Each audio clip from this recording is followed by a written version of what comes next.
जाओ यहाँ से, खत्म हो गया तमाशा। जाओ।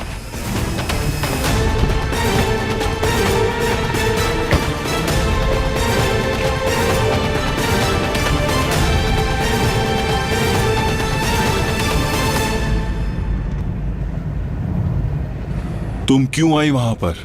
क्या जरूरत थी वहां तुम्हें आने की? वो लोग बहुत गलत कर रहे हैं हमारे साथ। आखिर किसी को तो रोकना होगा ना उन्हें। और तुम भी जानती हो गोनल ने कैसा इल्जाम लगाया है मुझ पर। और अगर तुम वहां नहीं आती तो मैं उन लोगों को अच्छी तरह। क्या करती मैं? मरने के लिए छोड़ देती वहां आपको? वहां वो आपको उस गुनाह की सजा दे रहा था जो कभी आपने किया ही नहीं था।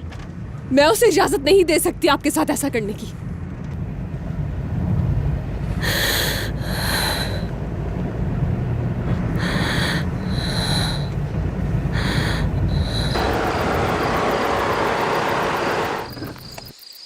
रेयान देखो, तुम रेयान,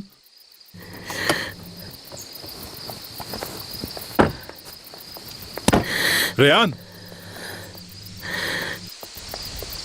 रेयान, ठीक है तुम गुस्सा मत करो, आप सब खत्म हो नहीं गया। खत्म हुआ ना, आप लोग खत्म ही नहीं कर रहे।